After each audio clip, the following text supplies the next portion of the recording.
I think now we're going to transition, but still staying in the same subject. So we're going to have a panel come and present for us this morning on a collaborative approach to promoting social emotional well-being for children, youth, and families in the child welfare system. And so if we could just have a minute to have the panel come up. And I'm going to actually, since there's several of them, I'm going to let them introduce themselves, but we will start with Deborah Cady, who is a professor at Georgetown University, and she's also the director for child welfare policy at the National TA Center for Children's Mental Health. We're fast. A little taller. Good morning. It's always hard to follow something like that. You know, you're just like, oh, okay, pull myself together first. Thank you for having us here today. Has anybody here in the audience been to the TNTA Network's Adaptive Leadership? Can I see hands? Okay, so this is my adaptive leadership presentation for you today. I think you're going to be very relieved while this is a research project that we're not actually going to go into what I consider the really boring research parts of a research project, but we're really going to focus on what worked in the state of North Dakota in their wraparound case management model. So what we're going to do for you today is give you a history of the project. We're going to have North Dakota talk about the background and overview of their wraparound case management model. And then Aaron and I are going to talk about research findings in the area of cross-system collaboration, strategies, and cross-cutting themes. So just a little bit of a review for the project history. Back in 2001-2004, Jan McCarthy did a look at the CFSRs during that round one. And what they found during round one in terms of well-being outcomes is that there were inconsistent practices in providing mental health assessments of child entering foster care, inconsistent provision of mental health services for children in child welfare, scarcity of mental health services for children in child welfare, and lack of parental involvement in mental health services. They also found that there were some examples of collaboration even in round one. Many states were using their PIPs to actually address some of the mental health issues that were kind of uncovered when they were doing the CFSRs. And as well as some of them are looking for system-level strategies as well, blended funding, development of services, getting really creative. So I came into this position about 2.5 years ago, and the Children's Bureau, Kathy Overbaugh, Jan Schaefer said, well, that's really great. So we know that we need some improvements in the area of mental health services for children in the child welfare system. But we don't really want you to study those rounds again, but what we'd really like to do is really look at who's doing a good job out there. What are some strategies that people can use? What's something that's really concrete that people can share with each other about improving mental health outcomes for children in the child welfare system? So we selected North Dakota to take a research look at to say what do they do that worked in their state where they've actually sustained over the last 10 years a wraparound case management model for child welfare, mental health, and juvenile justice in their state. So we were very excited and very thrilled that they let us invade the state and help us set up all the key stakeholder interviews. We had a lot of fun with IRB approval. Yay. Got it the day before we got on site, so we were really thrilled. Some people couldn't appreciate that. And for the researchers here, we use Atlas TI as our qualitative analysis. Right? Anything else? No. See, I told you I wasn't going to go into the research side. Next slide. All right. So we're actually going to launch into, let me just have it right here. So we have Tara Mulhauser at the very end over here. She's the Director of Children and Family Services with North Dakota. Wendy LaMontagne, she is the Children's Mental Health Administrator. See the nice collaboration between mental health and child welfare modeled here. And we have Erin Thompson. She's a graduate student at Georgetown Public Policy Institute. She's been our research policy intern and PowerPoint guru. Of course, 200 of my closest friends. And so Tara and Wendy are going to actually take it away with this section. Thanks, Deborah, and is the sound okay? Is this good? I want to thank Deborah and her team for recognizing our efforts in North Dakota. First of all, I have to tell you, we're not used to being recognized, except perhaps for the coldest morning temperature in the nation, and recently for oil industry work and flooding issues. So we're not typically recognized for our good work. We just do good work on a daily basis. It's very natural to us, and part of what we want to do this morning is we really just want to take you through our story. We want to introduce you to who we are, to give you some background and context for who we are and what we do and how we do it in North Dakota. Because, you know, honestly, it is a very humbling honor to be up here. And I'm sorry to sort of put this out, but there really was no magic in this. We did good work, and we're going to talk a little bit about how we did it. We did good work. We did lots of collaborations. We developed and we sustained relationships. And, you know, if you're hoping in the next hour to sort of find kind of the magic particle that's going to define all of this, I just want to dispel that and tell you it was good, hard work, which is, again, typically what we're used to doing and not really notice. I mean, Deborah called us and we thought, wow, we have something special here? You know, we said, sure, come on to North Dakota for the week and bring your research team, and that will be lovely. But it was probably as much education for us about what we were doing, which was just regular, good social work, as anything. And it was the presence of Deborah and her team that sort of made us, you know, like sit up a little straighter and pay attention and say, hey, we really are doing something that's pretty incredible here. So thank you for this opportunity. A couple things I want to do. I have a member of my own team who isn't here today, Diana Weber, who could not be with us, and she worked very hard on this project. I also have another member of my team, Dean Stern, will you give a wave?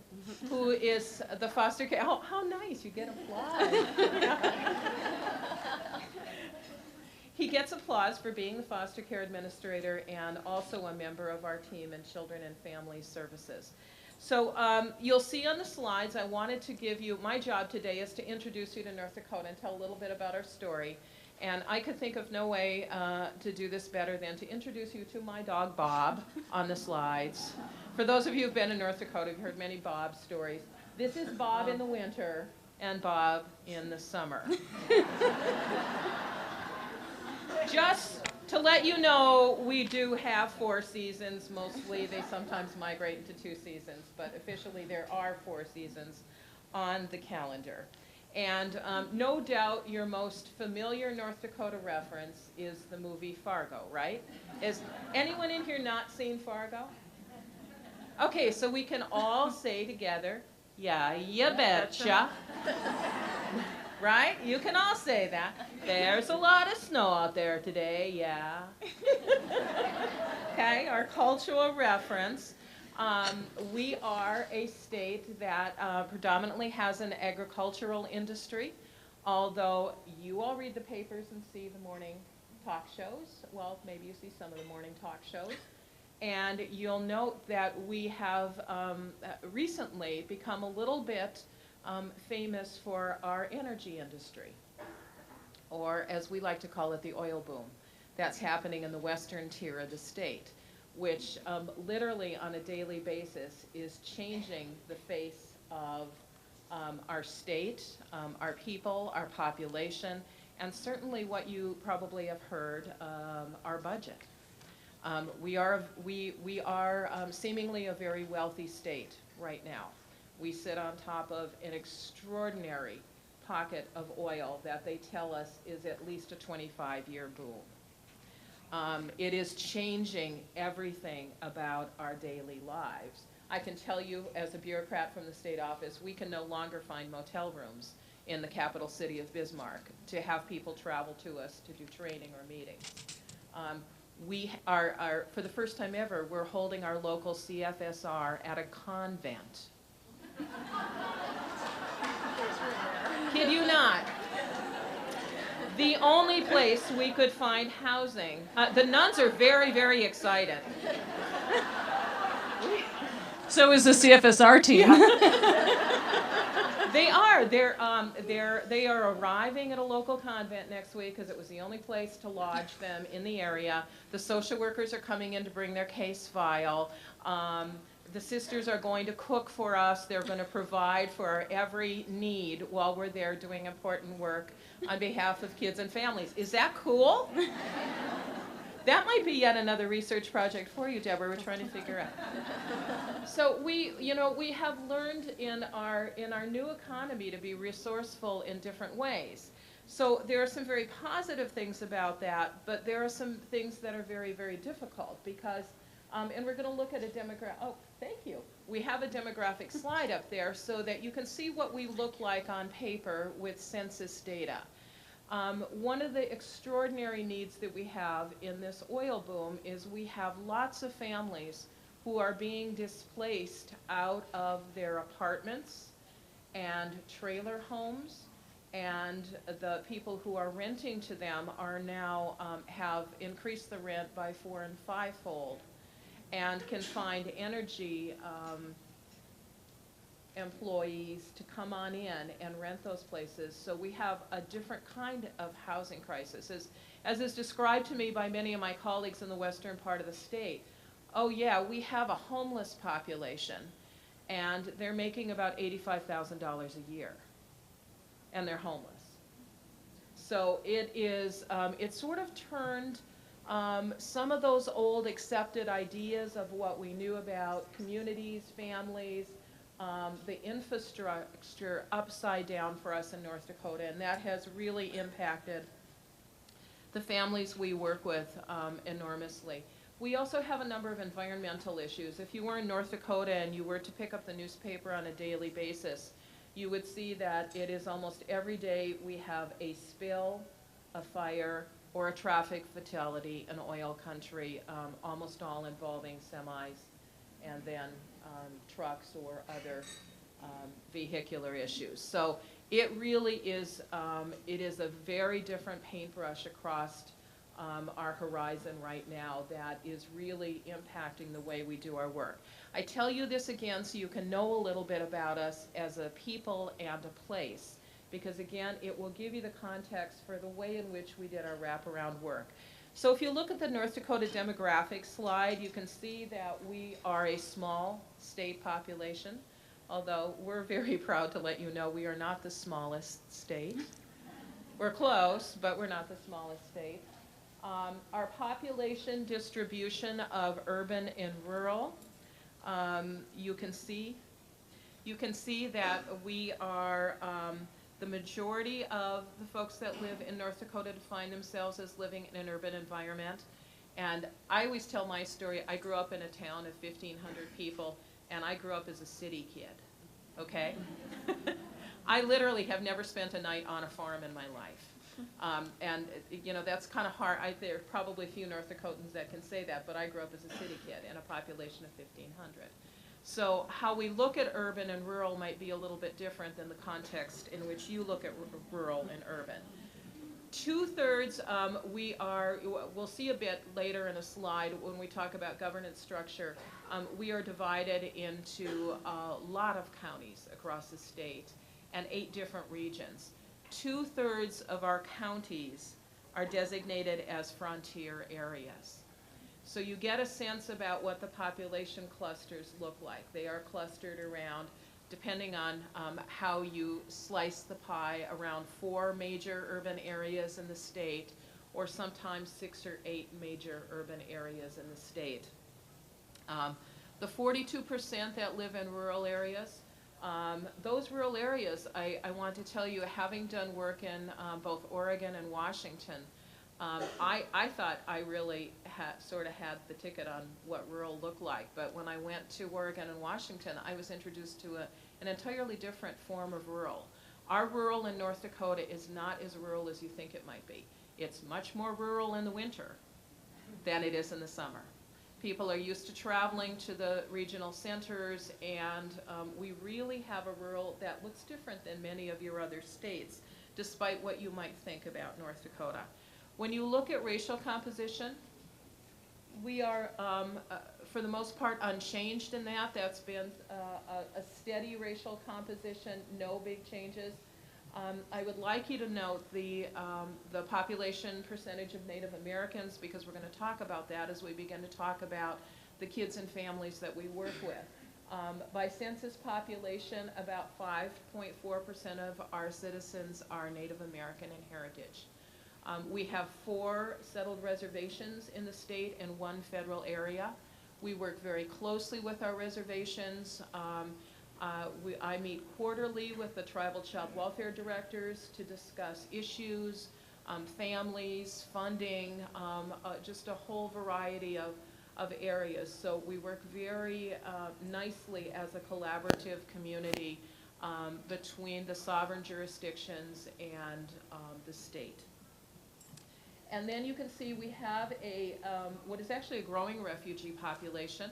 The refugee population is settled mostly in Fargo, which is on the eastern tier of North Dakota. Yeah, you betcha. And we have a growing population that's now kind of in the central part of the state as well. And some interesting things that are happening with that growing refugee population. And if you would like more information about that, we can certainly talk about that. Dean, who is part of my team who is here, has a very close connection to the refugee community. So if we move to the child welfare demographics then, this is 2008 AFGARS data. You can see that we've got about 1,200 children living apart from their families, or what we think about as children in foster care.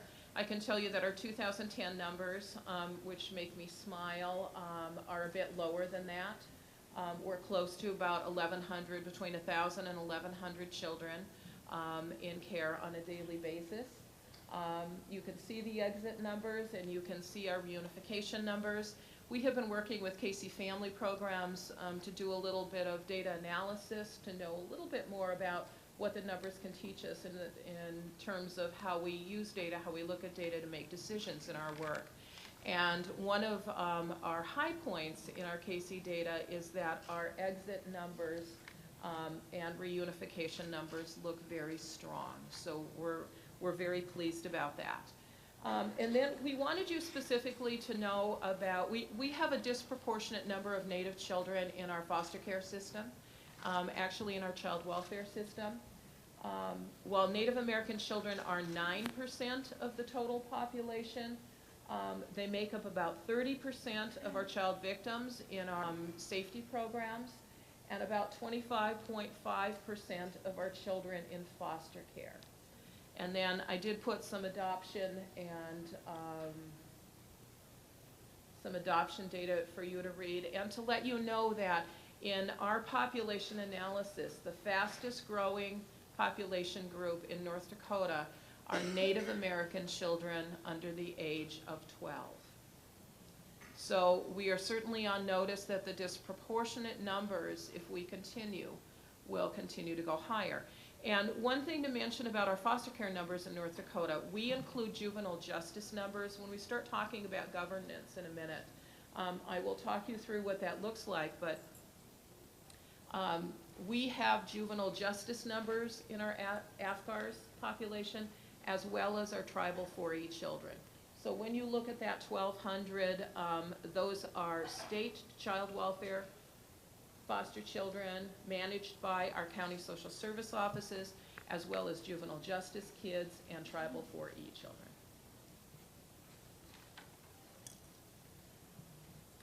Okay, we're going to go on to look a bit at governance and talk through this, and then I'm going to turn it over to Wendy to talk a little bit about the timeline. You can see through the state, you'll note that those light colors are the counties. The darker shades, the 8 regions, are what we look at in our Human Service Center system. And let me try to describe quickly what we have as governance structures. We have the Department of North Dakota, that's an umbrella agency. And the North Dakota Department of Human Services has regional human service centers in those 8 identified locations. The human service centers provide us with mental health and regional social services, vocational, educational, in-home support, administrative support, adult services. All of those kinds of services are delivered in those 8 noted communities in our regional human service centers.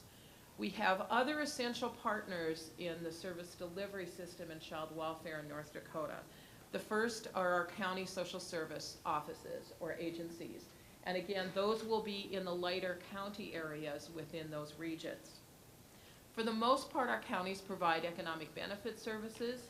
They provide home and community-based care services, and they provide child welfare services. We are a county-administered, state-supervised system. So if I had a more spectacular technology to use here, I would have shown you an overlay of transparencies that show how this system fits together and how it's integrated with a whole variety of ways and governmental entities that provide services. There's another essential partner, and that's our private nonprofit agencies. And those private nonprofit agencies are the people that we contract with to provide services directly to families or to provide therapeutic services that we don't have access to either through the county social service entities or through our regional human service centers. So you can see that collaboration and partnership, when you have all of these entities and the finer lines here, becomes essential to service delivery. We also have one other partner, the Division of Correction, or excuse me, the Department of Corrections and the Division of Juvenile Services. We refer to that as DJS, and again, that is the agency that takes custody of kids given custody by the court for delinquent activity. Not all delinquent kids are in the custody of DJS, but many of them are, and DJS uses the foster care system for foster care related placements for those criminal justice kids. So we also maintain a very strong relationship with our DOCR partners in serving those kids that need treatment and rehabilitation, and also have community safety issues attached to their stays and their plans in care. We use 4E money in North Dakota extensively. We provide 4E money to the juvenile justice population. We work with the tribes. They claim 4E through our state process, which is why those kids are included in our state foster care population. So we do know how to do that quite well in terms of managing that aspect of the budgetary process. So that's my quick introduction to what we do in North Dakota. I'm going to talk with you about the practice model after my colleague Wendy has an opportunity to talk about what the wraparound timeline looks like in this area. Just take the time you need. Good morning. I'm Wendy LaMontagne. I am the Children's Mental Health Program Administrator, and I'm born and raised in North Dakota. And I have to admit, when I first saw Fargo, I watched about the first 30 minutes and shut it off. There was no way that we spoke like that. I'm from central North Dakota, which would be in the Minot region, and I don't think I ever said, yeah, you betcha, but we did a lot of yeah, huh? You know. So just a little history from my perspective. When wraparound, the initial phases of wraparound were starting out, I was working in county social services and knew Tara as a trainer at that time with the University of North Dakota. So we have a lot of history, years of history together, but this is, you know, in the last 3 or 4 years is the first time that we've worked directly together in our current roles. When I was a frontline worker in county social services, I believe that background from doing child protection, foster care, moving into a case manager for treatment foster care, and now into my current position, has in one way given me a full perspective of the wraparound timelines, but yet also having been on the outside of the wraparound process as this was developed over the years, also to now is an absolute honor to be here and speak on the behalf of those people who were very instrumental in bringing this forward. So I'm going to do my best to give you a comprehensive understanding of what our wraparound timelines were. To start it off, In the 1980s and early 90s, North Dakota received funding from the Annie E. Casey Foundation to start out on a project that basically brought many of our system partners to the table to begin starting the process and discussions that are related to what we now currently have as wraparound. This project that we started off with became ideal because, as Tara discussed earlier, is North Dakota's population is quite small, though we're quick to tell you again that we're not the smallest state. And but in our state, everybody knows everybody. And not very often do you not know who to get a hold of to answer a question or to bring someone to the table to discuss what's going to be moving forward with. Also, because of the geographics, in the summer it's pretty easy access across our state. So, but in the winter, that changes quite quickly, and so we do a lot of collaboration and work in the off season, I guess you could say. In 1993, the National Institute of Mental Health, with a mandate and funding from Congress, initiated the Child and Adolescent Services Systems Program, or CASP, which provided funding and technical assistance to regions to develop a system of care for children with serious emotional disturbances.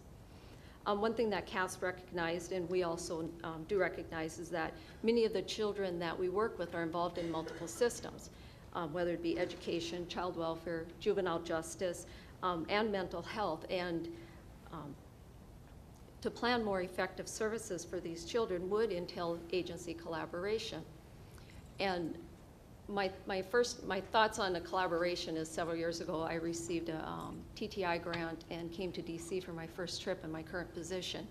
And one of our instructors had a poster that said "Collaborate or Die." And I thought that was, kind of made an impact on me, and it reigns true, for what we've done over the years in North Dakota. And what we continue to do is we continually are asking ourselves, are we collaborating effectively? Who's not at the table? Who needs to be here? So, and early on I learned, it took me many years to learn that, I guess, but early on North Dakota was already practicing that. In '93, when we received the funding from CAS, the pilot program was implemented in the Bismarck region. The wraparound model originated from the children's mental health. As I previously mentioned, children involved in the mental health system were also involved in multiple other systems. The CAS training was brought down to the local level. So instead of having separate conferences for many of our system partners, we came to having one conference and trainings and multiple key agency stakeholders attending those trainings. Having the joint training was a novel concept at the time of the CAS training, and attendees to these trainings, including leaderships from regional human service centers, leadership from juvenile justice, child welfare, social service agencies, employees, and representatives from the school system, and parent leaders, as they were, the voice of, us moving forward.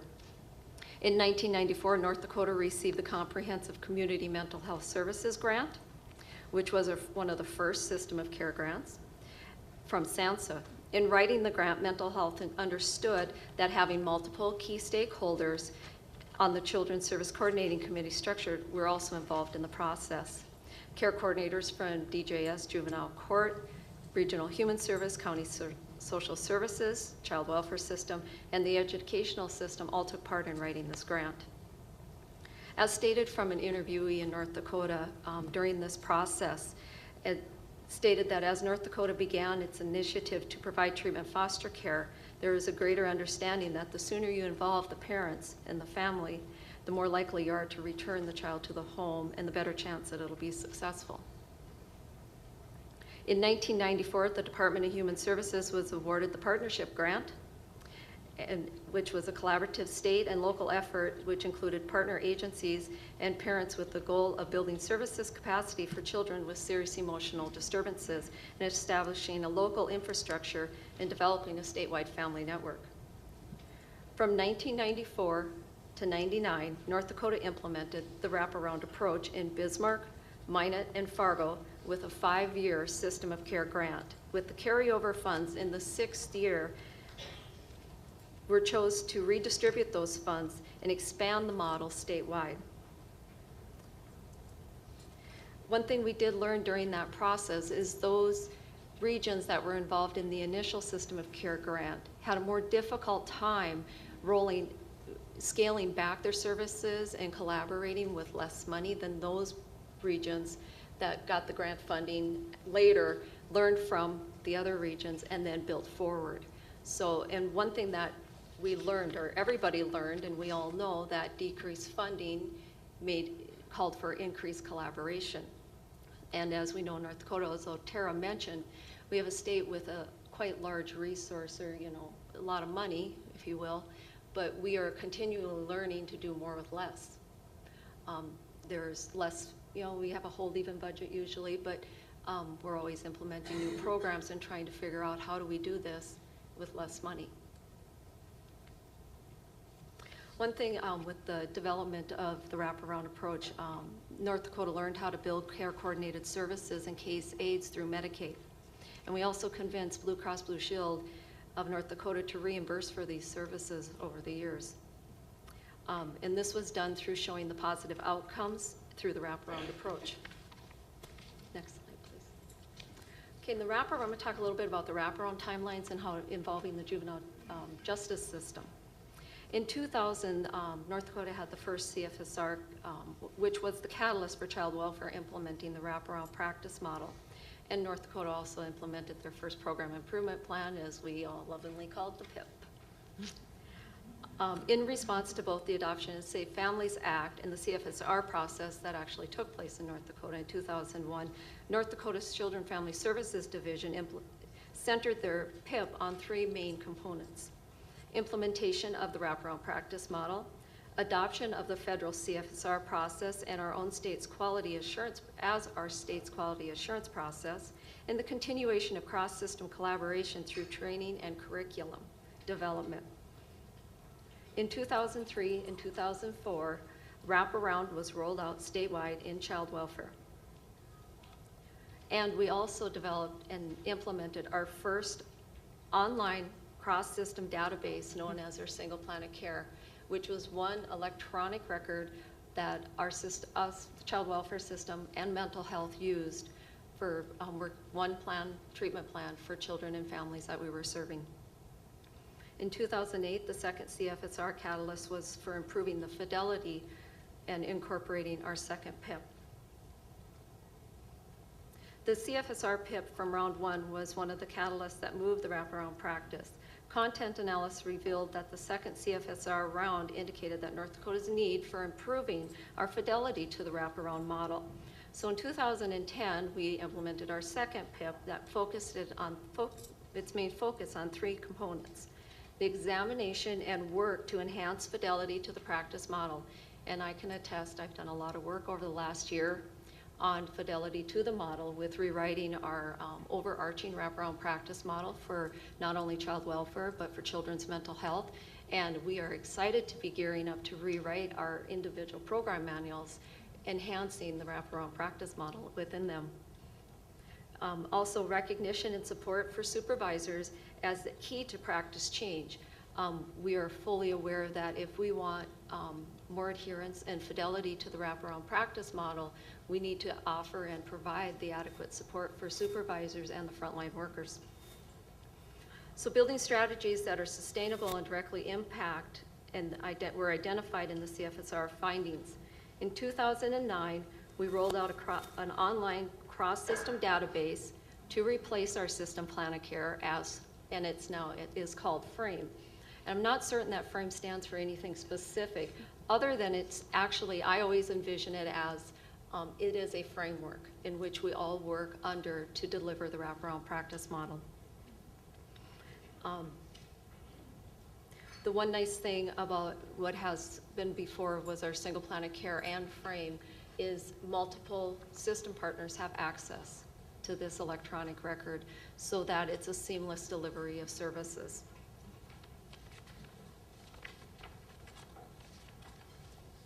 While North Dakota's key strategies to implementing the wraparound practice model have contributed to its sustainability, The state has also continued to incorporate other key components into the process that has enabled us to sustain the approach over 10 years. One of them is continuous quality improvement. This is not only a priority at the state level, but it also has come out as a priority on the local levels. Implementation and refinement of the model has been a fluid and interactive process, allowing the state to continually improve service delivery. To expand the system, sustain the system of care in the wraparound practice model, there was an emphasis on the flexibility and adaptability and continuous supervision and support from not only the state administrators, but an open and continuous commitment to continual conversations and bringing people to the table so that we can continually review and move forward with our system.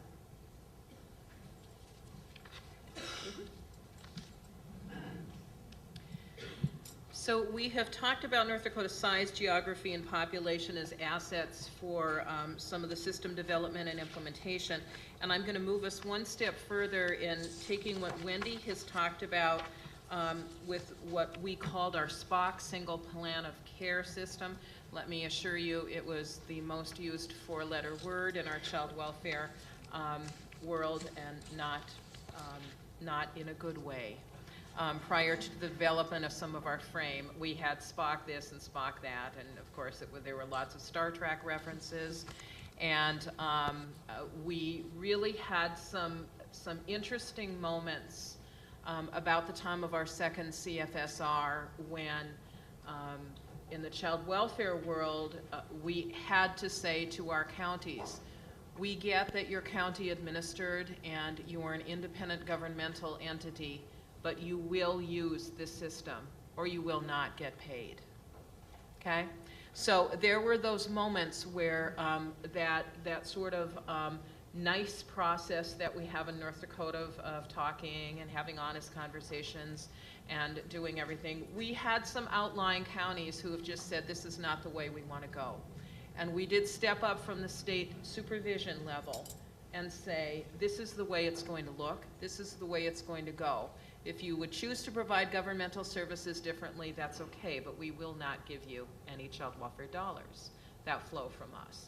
So there were those hard moments. I don't want to tell you that this was all like, you know, lovely time around the table. There were some very hard moments and chapters. And that really was the catalyst of moving into the North Dakota wraparound practice model. We had talked about this before, and we had kind of, you know, swirled around it for a couple years before we really got it onto paper. And you know, as I was thinking about this presentation and thinking about the conversation we were going to have this morning, one of the things that I wanted to leave you with is kind of takeaways about why are we telling you all of this? Why are you getting to know a state that you've probably never really thought about traveling to? What is this all about? And you know, again, as I said, there's no magic, but there were three things that were essential for us in doing this work. The first was careful strategic planning. The second was sharing a strong philosophy and value sets. And the third was what Wendy just referred to, and that's open and honest conversation.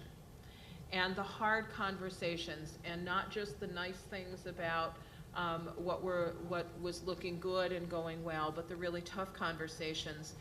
And the takeaway that I have for you in this process, and in thinking about building this wraparound practice model, was our recognition of the need to bring in consultation. And you saw that at the beginning of those timelines. We used a lot of grant opportunities. And the grant opportunities brought us the money, and that was lovely. But probably more important for us in North Dakota is the grant opportunities brought us new people in the state. They brought us people like Deborah and her team all the way back into the 90s. The Annie E. Casey folks, I remember when they came to our state, they just sort of looked at us and they said, well, can't, you know, hop on board with our model. And we kind of said, well, we're not quite sure we want your model, but we want to know what you know, you know? So there was a lot of ideas about, you know, how do we get people in? Because, you know, it's not like the borders of the state are closed.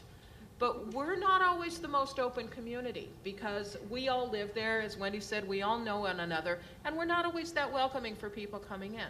So part of it was, how do we bring people in that are going to teach us, bring us what's new, and talk with us in different ways about what we're doing, and the value of having that kind of consultation, and being able to invite and being able to have those folks join the community. Second, again, is that strategic planning. And I'd like to tell you that we had a capital S on strategic, but I'm not sure that that's the case. I think it was a smaller S, strategic planning, because we didn't always know what the strategy might be. But we kept the line of vision. The third was, you know, because I know you're all saying to yourself, well, North Dakota's small. But I think that that's one of the takeaways about scale, and what you have to think about when you're doing your strategic planning and what scale means. Where could you do this? And when you did it there, what would your rollout behind that look? And last, the vision that really took this across the multiple transitions, that really emanated in this wraparound practice model. Wendy gave you her background to say, you know, this is how I came to this work. Wendy and I are actually quite new to this work. And I have lived in North Dakota almost my entire life with the exception of 4 years.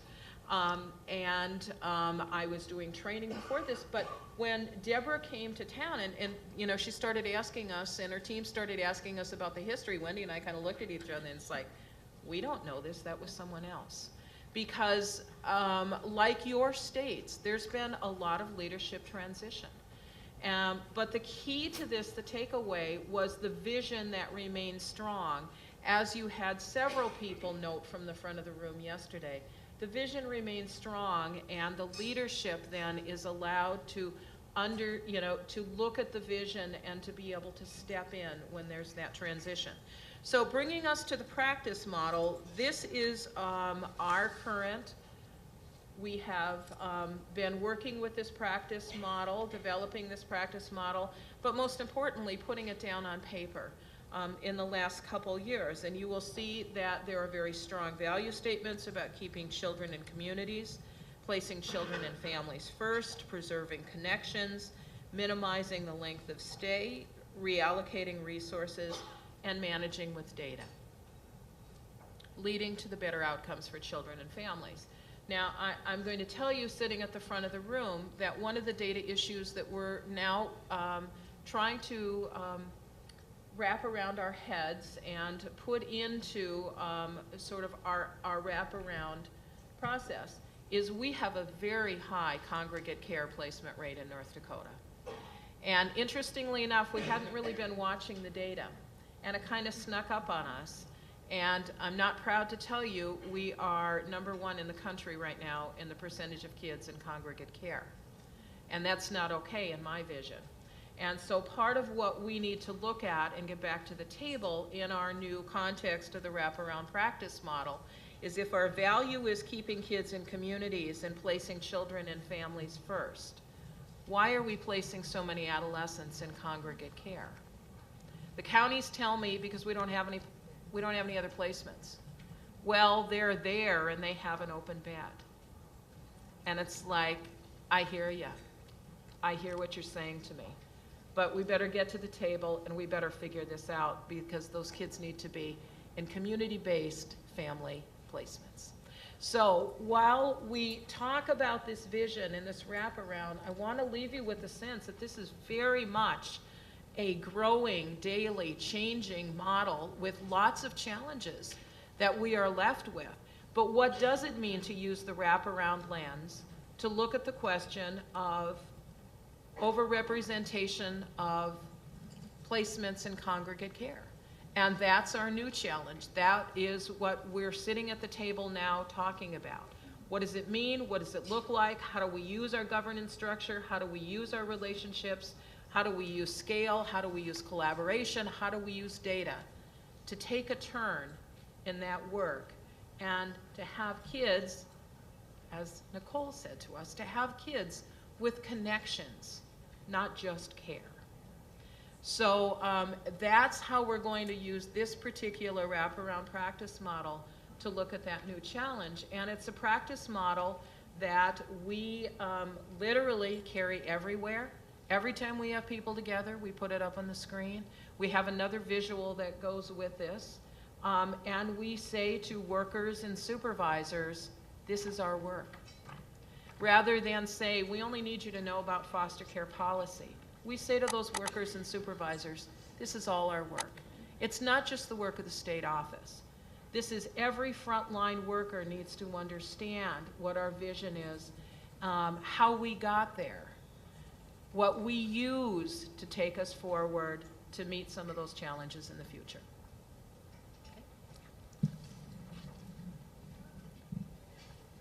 Okay, and as Tara mentioned, with the wraparound practice model, we strive for better outcomes for children and families in North Dakota. And I'm going to just briefly go over with you some of the outcomes that we had from our early partnership grant project.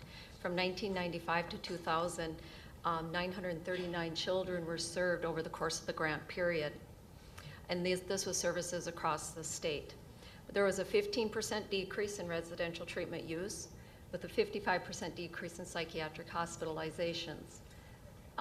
9.4% increase in school performance. And one thing that we noticed with the implementation of the grant was that outcomes across the board for children were better, whether it was school, home, or in the communities. There was also a 9.9% decrease in law enforcement involvement with these children. In 1998, the University of North Dakota, I know this isn't maybe an older stat, but I think it still reigns true for what Tara was just mentioning. In 1998, there was a study done by the University of North Dakota, and the average cost for a family when a child was placed out of the home was $17,900. And so that just reigned true that, you know, if we want to continue to implement and keep children out of care so that the expenses are decreased for the families. One last thing on the outcomes, one thing I want to note is that the annual report for 2010-2011 provided us a glimpse into the mental health outcomes of cases currently being reviewed by our state with our QA process.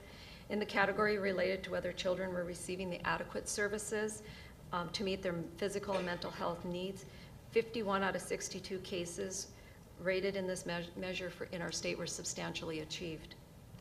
And 8 cases were rated partially achieved. For the survey question regarding whether the agency was doing a good job to meet the mental and behavioral health needs of children, 55 out of 58 cases reviewed this as a strength. And the other 3 cases were assigned an ANI. So I think that shows that, you know, in our state we are doing some really good work. We're very progressive, even though, you know, we still have a long ways to go, we feel. One in closing for what I have to say, speaking of strategic planning, when Diana Weber, my colleague who is unable to be here today, and I were planning for Deborah to come to our state, we deliberately planned it in December. And it was very cold and snowy. And part of that was just to give a glimpse of the ruralness of our state during the winter. As Tara and I both have mentioned, North Dakota is an absolutely lovely state during the summer. But it is rural, and once winter does roll in, it becomes increasingly challenging to make it across the state. So I'm glad that Deborah is still speaking to us after that, and that we're all here today. So thank you. No, thank you. And I'm actually from Wisconsin, so I understood what the snow banks were in the parking lots next to our partners from California were a little freaked out, but we did okay. She was actually afraid to go outside. I thought she was going to get frostbite. But, you know, some of the unintended consequences of doing research, which was a positive thing, is that North Dakota actually sat back and said, oh yeah, let's relook at that. And it seemed like there was a renewed energy when we came to do the key informant interviews. And people, I think even, it was like a new surge of energy for you to say, oh, so what else can we do? And we've learned through all of our content analysis that a lot of things that they're talking about were ringing true as themes. Do you want to go to the...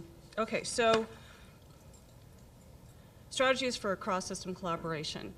So we pulled this diagram together, and we decided it looked like a turtle. And so on the outside of the turtle, I was thinking that the head, and there's 2 hands and the 2 feet, and then the middle part is the shell. And so all of the things that are around it were the 5 critical components for bringing North Dakota's wraparound case management model into implementation, but also for sustainability.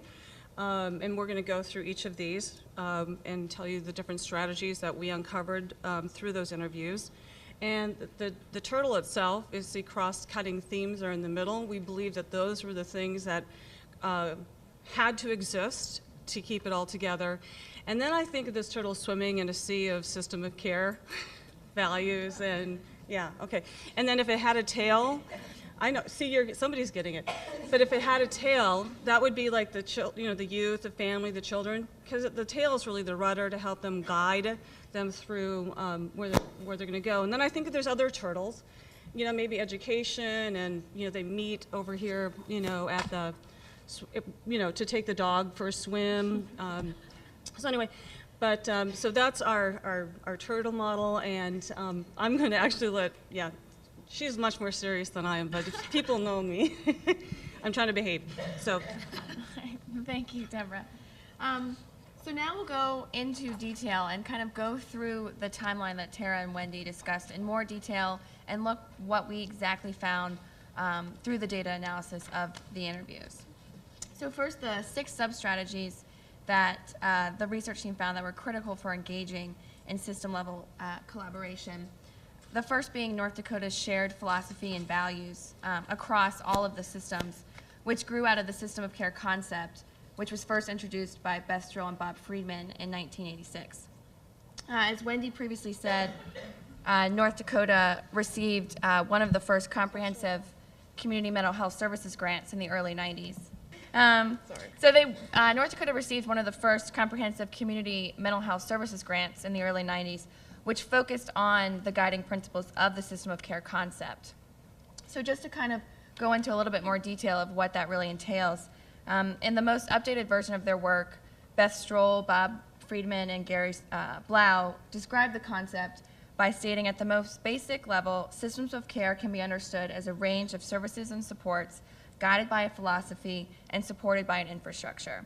The construction is not intended as a prescription, but rather a guide, with inherent flexibility to implement the concept and philosophy in a way that fits that particular state, community, tribe, or territory.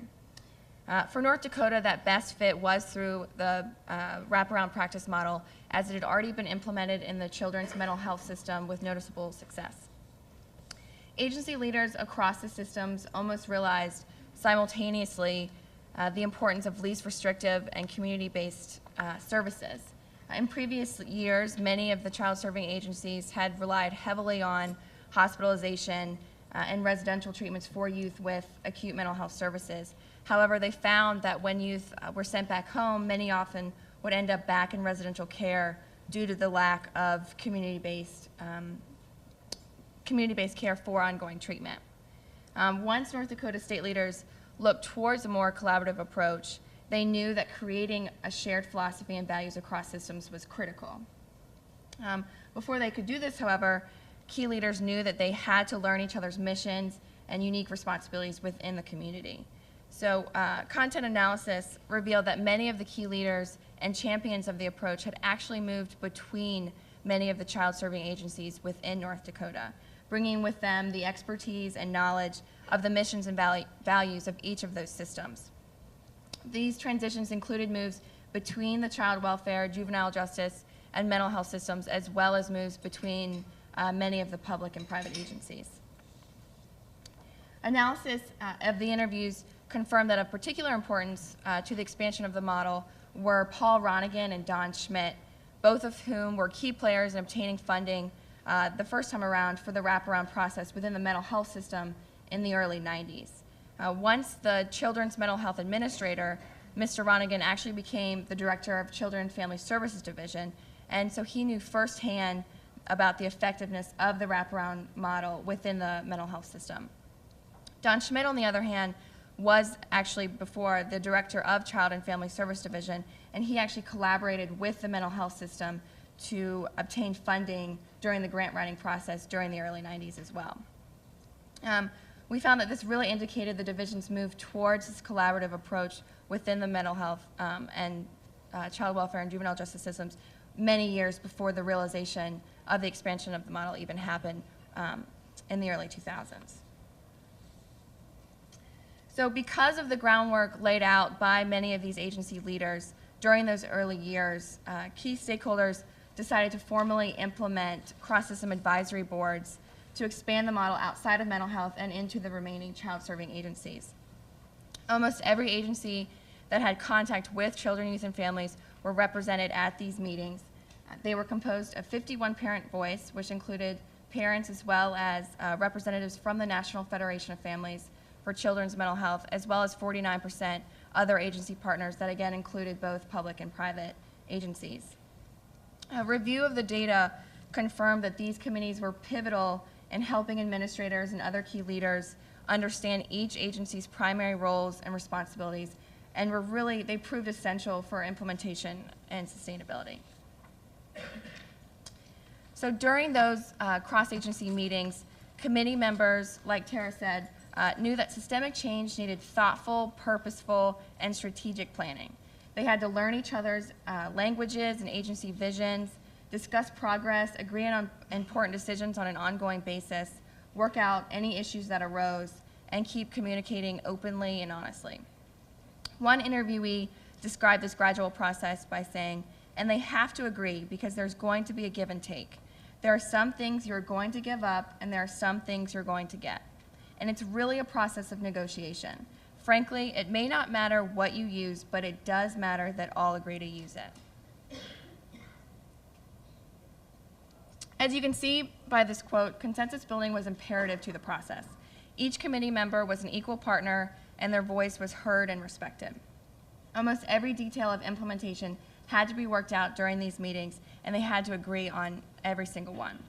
While these meetings were often difficult and time-consuming, state administrators understood that systemic change could not be pushed through systems that were not on board, and as such, continuous communication, patience, and flexibility were essential for this collaborative process. State leaders were also very strategic in the ways they presented this system change to their staff members. During the first few years of implementation, state administrators held panels at each of the mandatory joint training sessions to communicate their shared philosophy and values, as well as answer any questions that still lingered among staff members. The panel members represented a united front to all other employees, indicating their strong commitment to cross-system collaboration from the top down. They sent a clear message that all of the systems were in this together and that this was no longer just a mental health initiative. Leaders were very firm in their convictions and reiterated that this was the new way of doing business. Committee members also realized that training would never cover all potential problems that could arise. By having ongoing meetings between partner agencies after the model was implemented, communication mechanisms were built in for conflict resolution and mediation. Even after 10 years of sustainability, key stakeholders across the agencies will still meet regularly to work out and fix any ongoing problems. For example, when staff members from one agency were dissatisfied with a portion of the wraparound training, agency administrators listened to their concern and worked in concert to fix the problem. The state administrators did not side with their respective staff, but came together as a united front and worked on solutions that were of mutual benefit to all agencies and staff. The training curriculum was then changed to better meet their needs. In some regions, they have cross-system leadership teams that meet every few months to discuss any struggles that have occurred or are still ongoing between agencies or staff.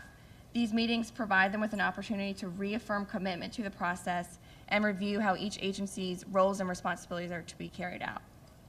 Again, continuous communication, patience, and flexibility were vital mechanisms for consensus building and mediating conflict. Like both Tara and Wendy discussed earlier, the federal CFSR process was really critical for both implementation and sustainability.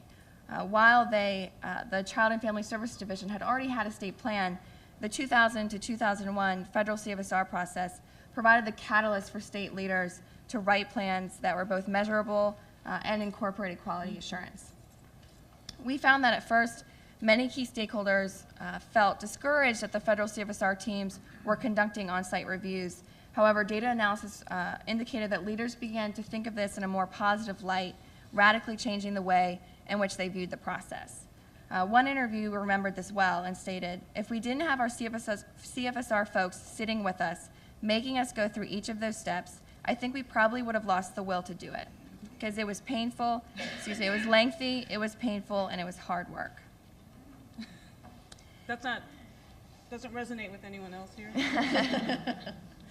Interviewees recollected a defining moment where leaders became encouraged by the additional support, moving leaders away from a program status and towards a more visionary status of the wraparound practice model. Rather than resisting the CFSR teams, leaders chose to embrace the team's supports and critiques, which was critical for improving the process.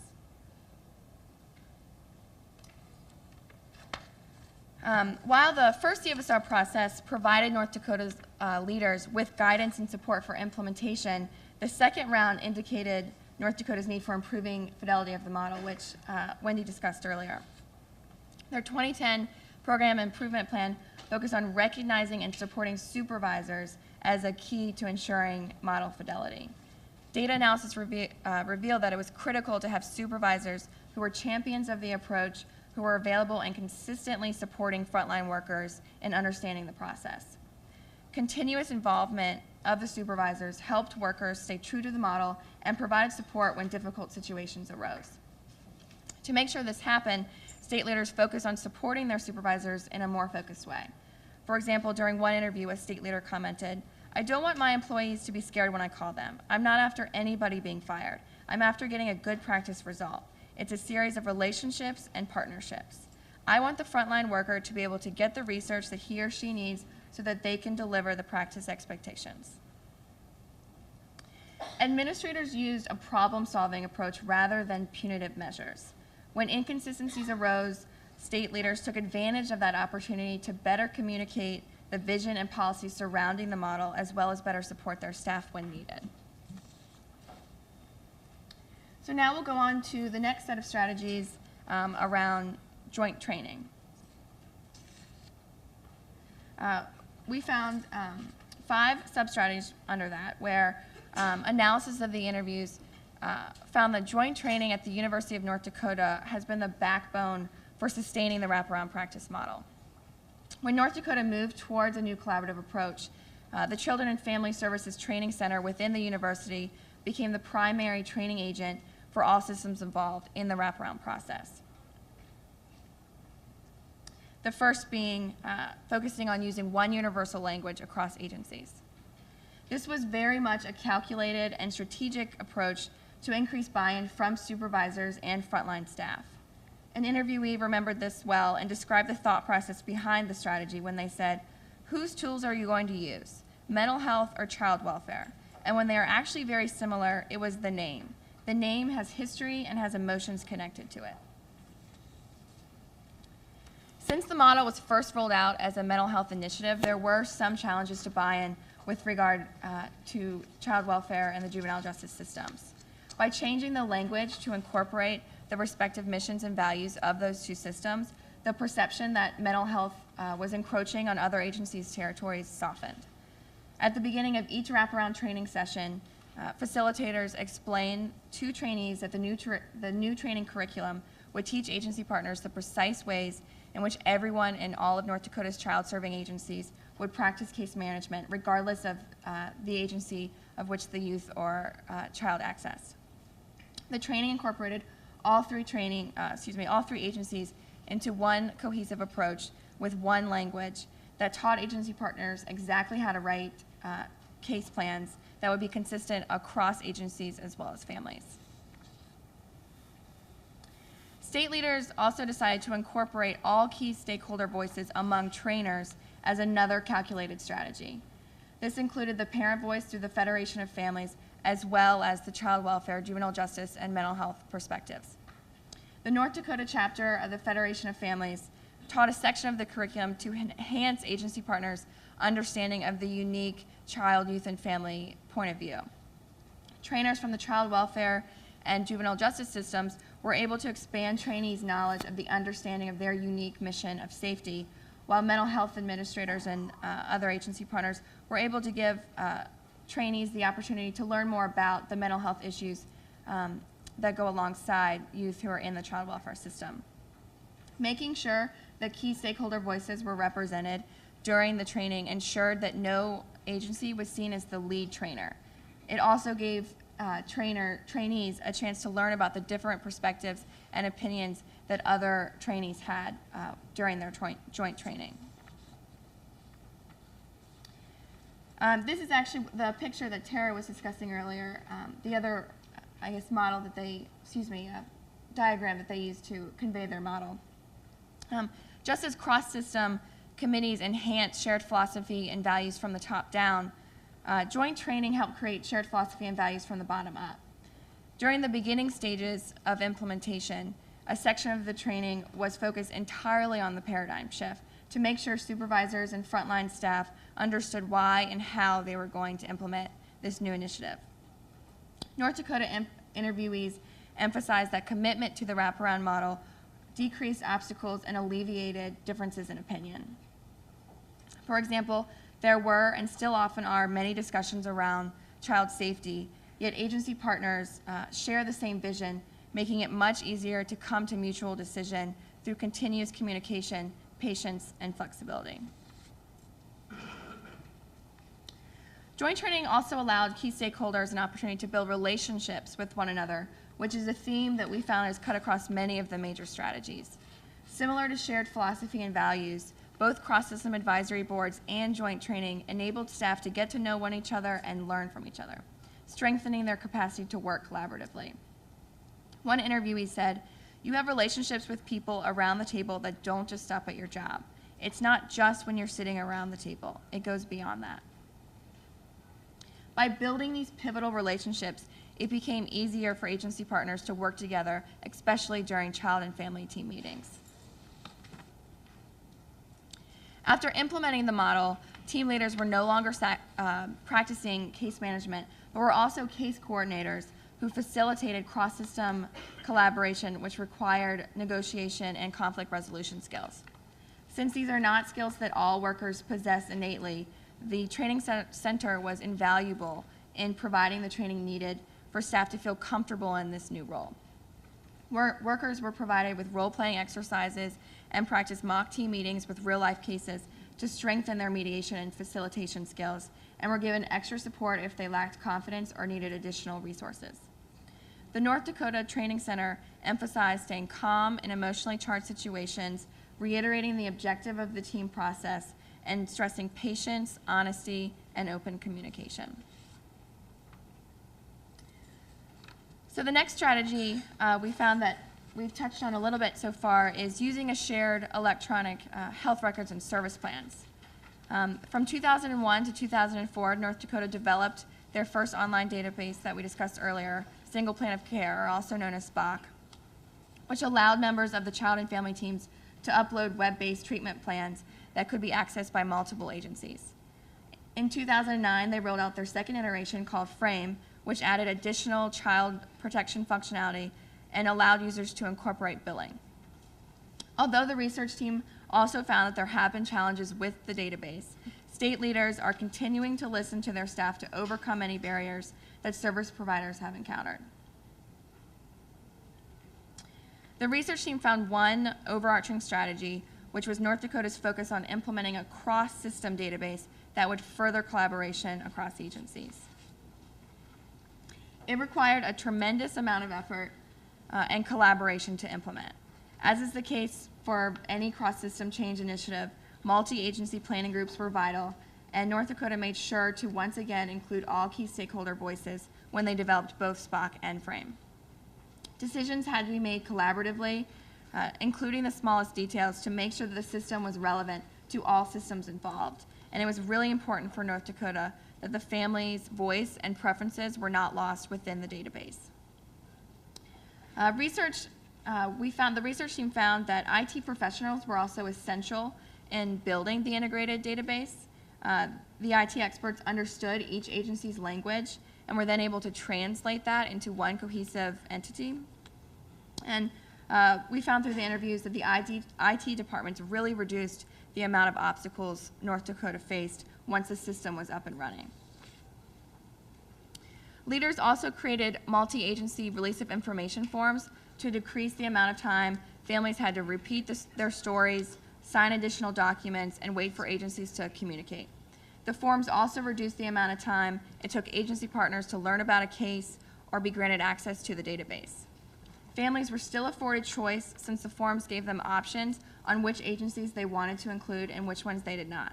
For example, a family could choose to include their mental health wraparound coordinator to work alongside their child welfare caseworker while excluding other agency partners from accessing the records by checking specific boxes.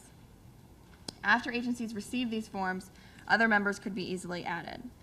While it took North Dakota multiple years of consistent hard work to roll out, almost every interviewee that we interviewed stated that the online system made it more efficient to collaborate on cases.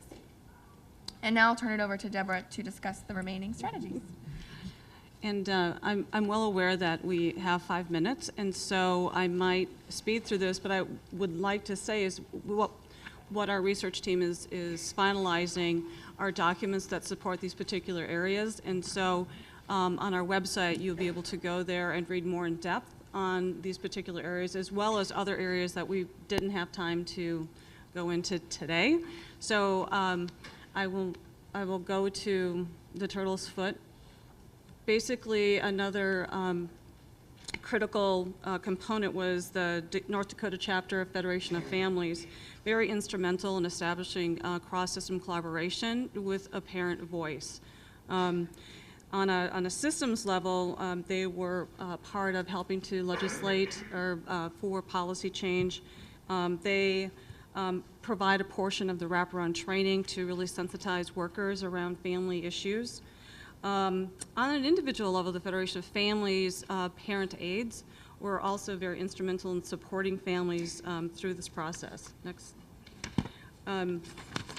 North Dakota has partners in policymaking where parents can go to learn how to advocate at a policy level. You know, how does legislation work? What can I do? And how can I build my skills to support changes in the legislation that will affect families in a more positive manner.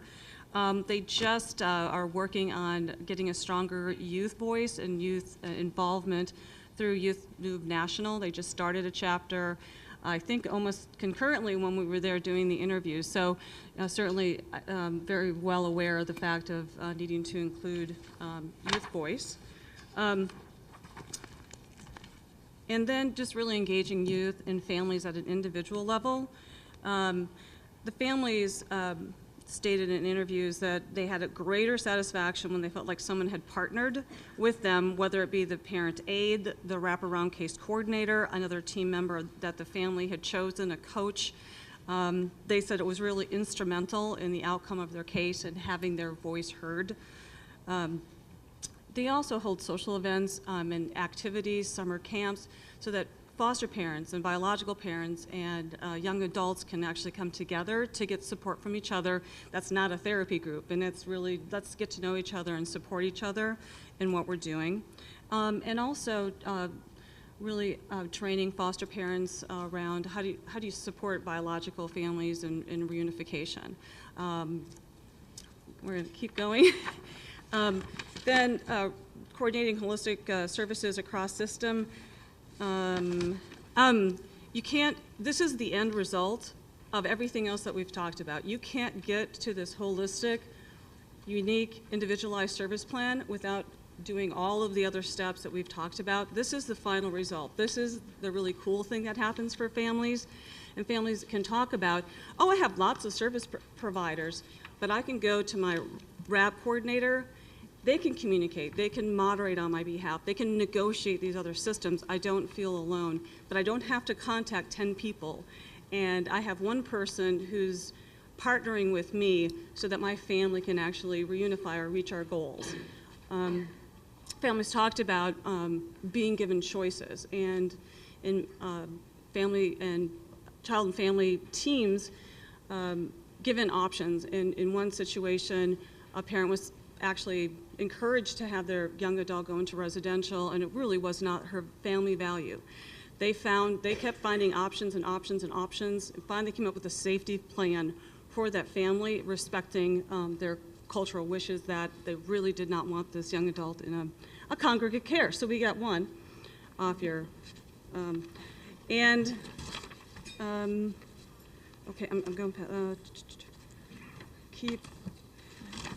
So, of course, you can have all these collaboration. You've got everything set up, shared values, but you also have to have evidence-based services. And North Dakota actually has several cognitive behavioral services.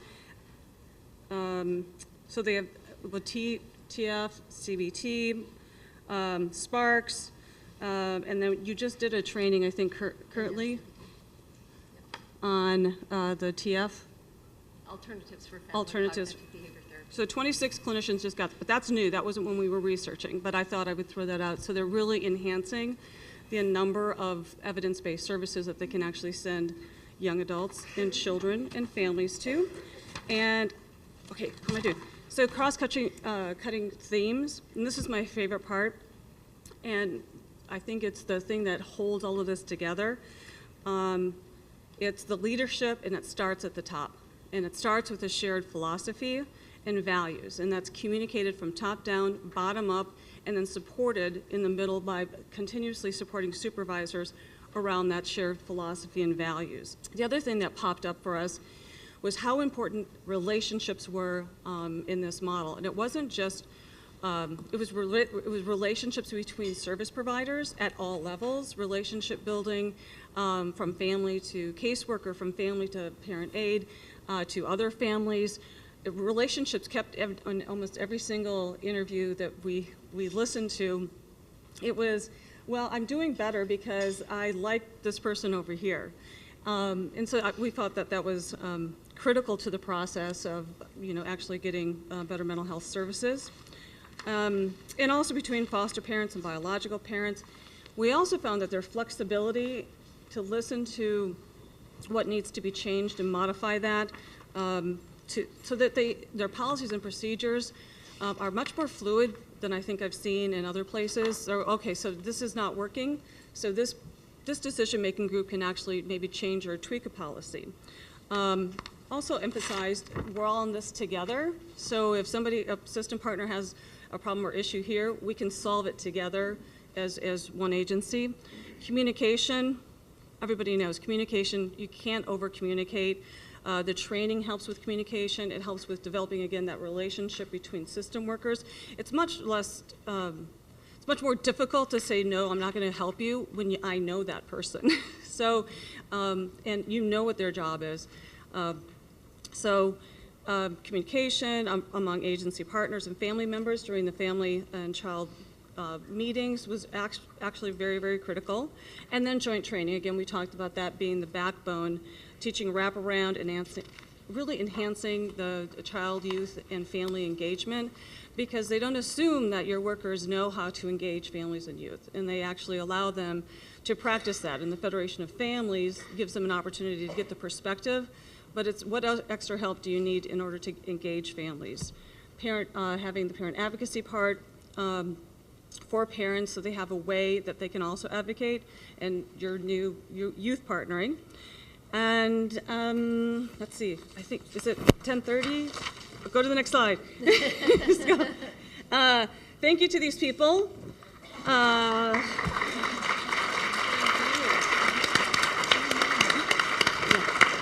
then you can get much more information on this. Data Matters, it's our Georgetown website. We did a webinar on September 15th on this, but I think it's been recorded here. But Data Matters, actually, if you want more information, and some of the resources that we use to research this are also on Data Matters. And thank you. Have a great day.